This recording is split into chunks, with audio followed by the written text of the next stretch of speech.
Assalamualaikum warahmatullahi wabarakatuh.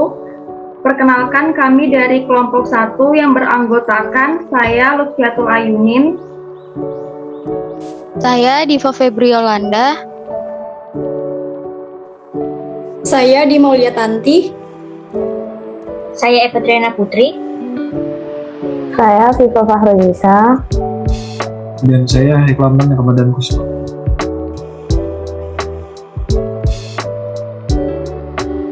Pada kesempatan kali ini, kami akan menyampaikan materi mengenai perdagangan dunia saat ini. Apa itu perdagangan dunia?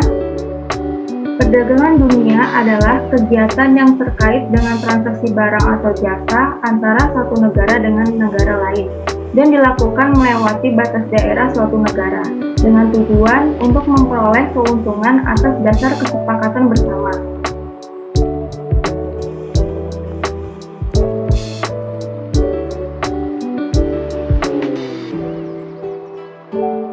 Selanjutnya yaitu manfaat perdagangan dunia. Yang pertama, meningkatkan cadangan valuta asing atau devisa negara. Yang kedua, dapat mencukupi kebutuhan barang dan jasa yang tidak diproduksi di dalam negeri. Yang keempat, menjalin kerjasama dan persahabatan antar negara. Yang kelima, memperluas lapangan kerja. Yang keenam, mendorong semangat berprestasi dan bersaing. Yang ketujuh, menjaga stabilitas harga. Yang kedelapan, menciptakan efisiensi dan spesialisasi. Yang kesembilan, untuk menumbuhkan output di dalam negeri dan peningkatan pendapatan nasional.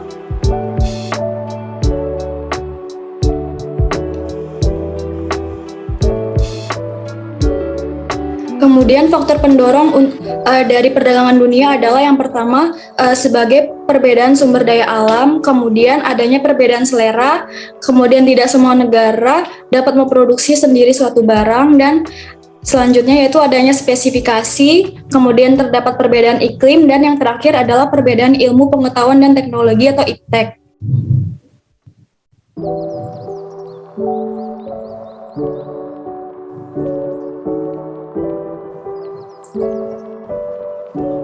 Kemudian faktor penghambatnya adalah yang pertama tidak amannya suatu negara, kemudian pembayaran antar negara sulit dan resikonya besar, tidak stabilnya kurs mata uang asing, perbedaan mata uang antar negara, kebijakan ekonomi internasional yang oleh pemerintah, kemudian yang terakhir adalah kualitas sumber daya yang rendah.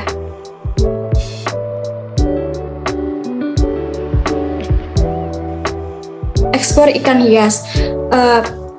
Secara sederhana, ekspor ikan hias ini merupakan suatu ekspor yang berkegiatan di penjualan barang yang dikirimkan ke luar negeri, yang dimana orang yang melakukan ekspor disebut eksportir.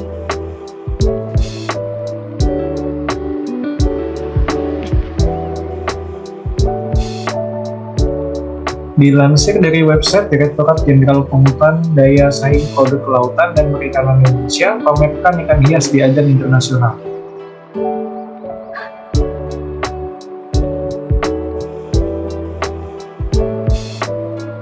Potensi ekonomi budidaya ikan hias di Indonesia sangat besar.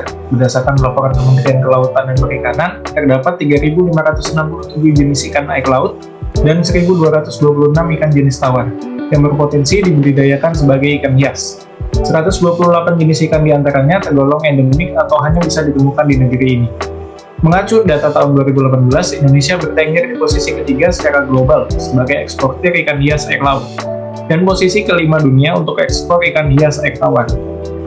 Menteri Koordinator Bidang Kemaritiman dan Investasi, Luhut Binsar Panjaitan, menyebutkan nilai ekspor ikan hias Indonesia pada tahun 2017 sebesar 27,6 juta US dollar, naik sebesar 3 juta US dollar dari 2016, yang hanya 24,6 juta US dollar.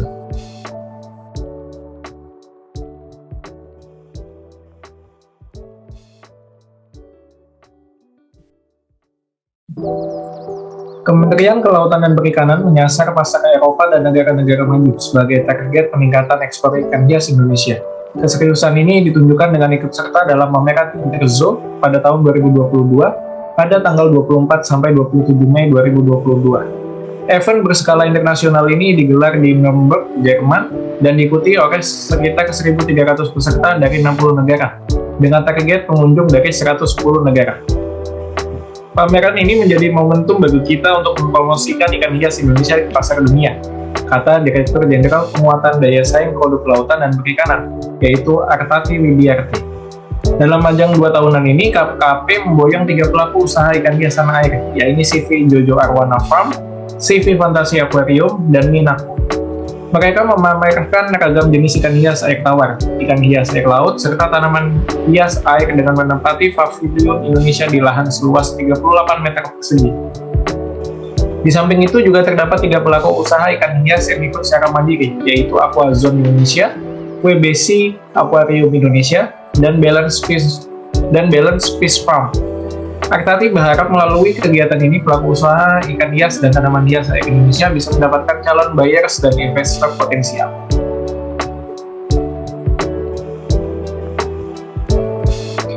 Artati menegaskan bahwa bisnis ikan hias teruji sebagai peluang usaha yang menjanjikan di masa pandemi COVID-19.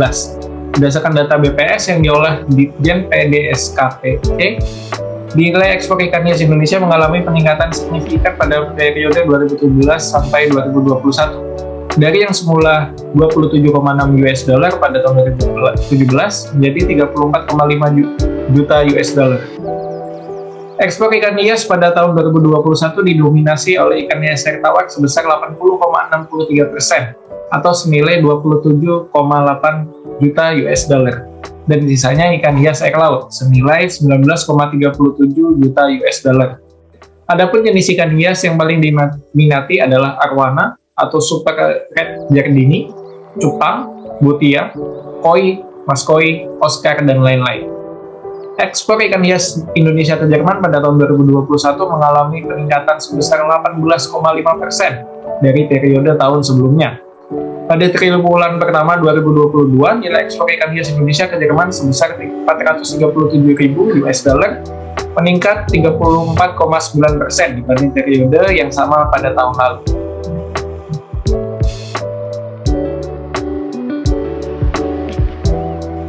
Sebelumnya, Menteri Kelautan dan Perikanan Sakti Wahyu Trenggono mengungkapkan Indonesia memiliki potensi sumber daya perikanan yang luar biasa, termasuk potensi ikan hias. Ikan hias juga menjadi salah satu yang memiliki potensi ekspor cukup tinggi. Nilai pasarnya sekitar 300 sampai 350 juta US dollar. Kementerian Kelautan dan Perikanan telah menyiapkan roadmap guna mempercepat pengembangan industri ikan hias secara nasional, mulai dari hulu hingga ke hilir.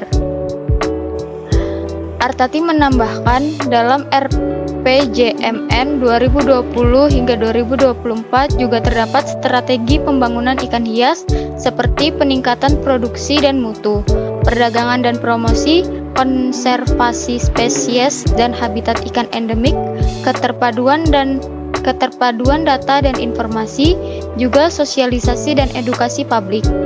Menurutnya, standar regulasi teknis dan penilaian kesesuaian juga berperan penting dalam peningkatan daya saing serta nilai tambah pada pelaksanaan strategi tersebut. Kendati optimis, Artati mengingatkan bahwa industri ikan hias tidak hanya ikan hias dan tanaman hias air saja, melainkan industri turunannya seperti akuarium, aksesoris pelengkap, jasa perawatan akuarium, dan lain-lain. Karenanya, ia mengajak para pemangku kepentingan untuk saling berkolaborasi dan bersinergi guna mendorong kemajuan industri ikan hias. Sebelumnya, Menteri Kelautan dan Perikanan Sakti Wahyu Trenggono mengungkapkan komoditas ikan hias menjadi salah satu andalan Indonesia dalam menopang perekonomian masyarakat. Data mencatat, dalam beberapa tahun terakhir, produksi ikan hias nasional terus mengalami peningkatan dari 1,19 miliar ekor pada tahun 2017 menjadi 1,22 miliar ekor di tahun 2018. Kemudian tumbuh menjadi 1,68 miliar ekor dengan nilai mencapai 19,81 triliun pada tahun 2019. Sementara Kepala Konsul Jenderal Republik Indonesia atau KJRI di Frankfurt, Acep Somantri, saat mengunjungi Pavilion Indonesia mengaku bangga dengan partisipasi Indonesia pada event kali ini. Untuk keikutsertaan Indonesia pada Interzoo 2024 ke depan, Acep merencanakan akan melakukan kegiatan yang dapat disinergikan dengan KKP. Saya harapkan pada Interzoo di 2024 dapat melaksanakan kegiatan bersama antara KKP dan perwakilan RI di Jerman. Kita ada kedutaan besar di Berlin, KJRI di Frankfurt dan Hamburg, dan juga kita punya Indonesian Trade Promotion Center atau ITPC, kata Asep.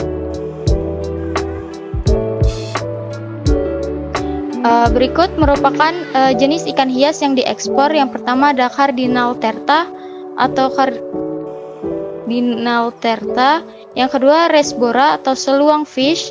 Yang ketiga ada ikan koi. Yang keempat ada platyfish. Yang kelima ada ikan cupang. Dan yang terakhir itu ada udang hias.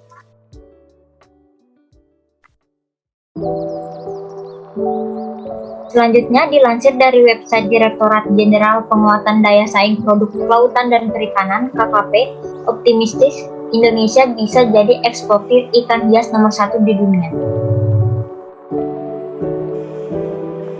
Indonesia berpeluang merebut pangsa pasar ikan hias dunia. Data Tradmap menunjukkan sejak tahun 2016 sampai 2019, Indonesia berada di peringkat keempat sebagai eksportir ikan hias dunia setelah Jepang, Singapura, dan Spanyol. Adapun 5 negara utama tujuan ekspor ikan hias di Indonesia adalah Tiongkok, Amerika Serikat, Rusia, Kanada, dan Singapura. Berdasarkan angka sementara Badan Pusat Statistik atau BPS yang diolah Direktorat Jenderal Penguatan Daya Saing Produk Kelautan dan Perikanan (PDS-PKP), nilai ekspor ikan hias Indonesia pada periode Januari sampai Maret 2021 mencapai USD 9,2 juta. Capaian ini menjadi paling besar dibanding 4 tahun terakhir pada periode yang sama.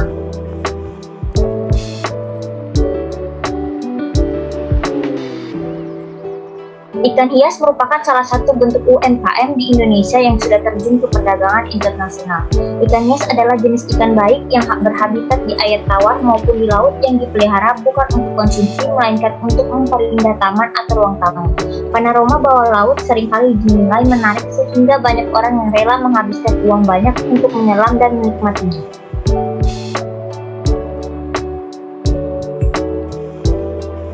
Apa itu UMKM?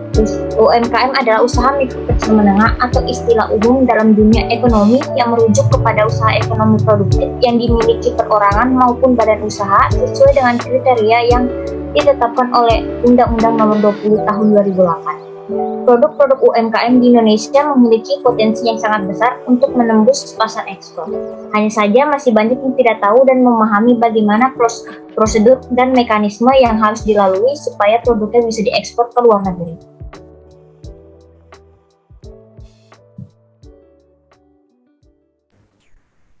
Kenapa UMKM sulit tembus pasar ekspor? Yang pertama, minimnya modal usaha. Modal merupakan salah satu permasalahan utama yang sering dialami UMKM. Minimnya modal yang dimiliki para pelaku usaha mengakibatkan kegiatan produksi menjadi terhambat, sehingga keuntungan yang diperoleh pun tidak optimal.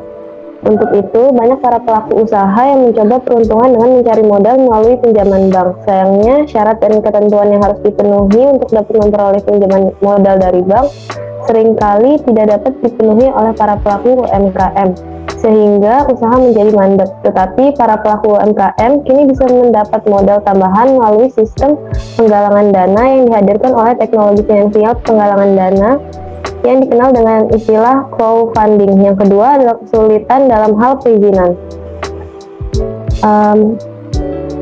Perizinan juga menjadi salah satu masalah UMKM yang sering dialami di Indonesia, padahal izin usaha resmi merupakan hal penting dalam sebuah usaha, terutama jika berkaitan dengan pengembangan bisnis dan akses pembiayaan.